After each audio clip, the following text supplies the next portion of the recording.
Well, appetite for international travel is at its highest since the start of the pandemic. That's according to the World Travel and Tourism Council, which is hosting its 22nd Global Summit in Riyadh, Saudi Arabia. Elizabeth Neo spoke with Arnold Donald, chairman of WTTC, who said travel has rebounded very strongly and the forecast looks bright as long as the industry marches forward through current macroeconomic conditions like looming recession and soaring inflation. Well, of course, it depends how severe all those things are. But in the end, what typically happens with travel is if you have high inflation or recessionary environment, is they may choose different types of travel, but people tend to still travel. So they, may not do the long haul air flight or go to a place where the exchange rate has moved hard against them in terms of value, for the individual unit of currency that they happen to have as their domestic currency. But people still tend to travel, they just modify to fit within the circumstances and the budget. We're expecting substantial continued growth, outpacing GDP. The forecast is for maybe 2.8% or something global GDP growth, while the travel sector will be growing north of 5%. You were at Carnival for nearly 10 years, where, more recently you've had to deal with the biggest crisis ever to hit the cruise industry, COVID-19.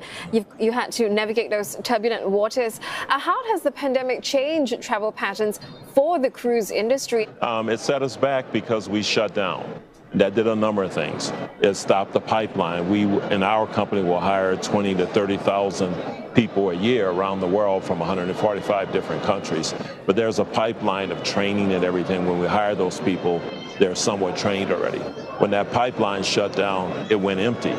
And so we have to replenish that, and it's coming on strong now. We're probably close to the point where we recovered from that. The second difference for cruise is someone may say for the weekend, hey, let's take a quick trip to Paris for the weekend or whatever. But it's rare that someone will just pop up and say, hey, let's take a 10 to 14-day cruise. They usually plan that out. So as things opened up, there's still a delay. If you look at future bookings, as you'll hear from the cruise industry, the future bookings look very strong. In many cases, in many companies, exceeding what the conditions were in 19 concerning price and booking trends.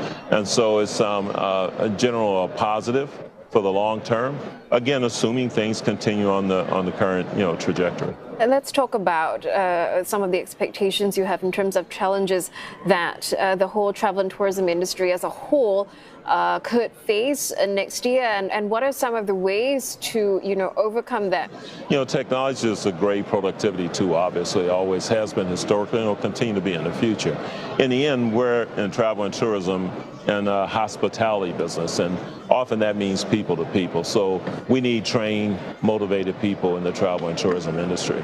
I think the combination of things that will help both from a technology and a human standpoint to foster frictionless travel, which means people can travel easily, enjoyable travel, which means their individual tastes are tended to, and sustainable travel, which means it's occurring in a manner where we are on a path of reducing emissions and ultimately getting to zero emissions, as well as social sustainability that is inclusive. People have access both for travel and for the jobs in the sector. And to address all those things, we need some government. That's the collaboration between the private sector and the public sector. That's a big reason for the existence of WTTC as we work to provide information and data to nations around the world to help harmonize, make travel more frictionless, even more enjoyable, more sustainable.